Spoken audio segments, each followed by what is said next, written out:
If you need to add SEO descriptions into your web pages on Squarespace, I'm going to show you exactly what you need to know about it and how to do it. Let's dive in. So the first thing you're going to do is go up to the left-hand side. You will see your website, and just under website, you'll see pages. Now, once you're in pages, you're going to go and look for the appropriate page that you would like to add your SEO descriptions to.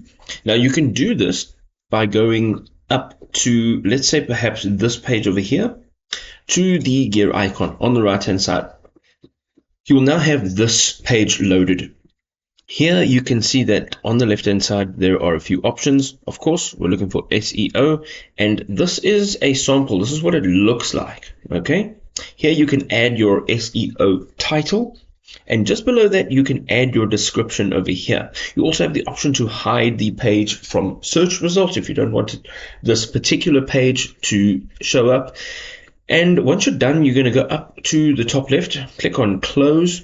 These changes now will be saved, and you have now optimized your page on Squarespace.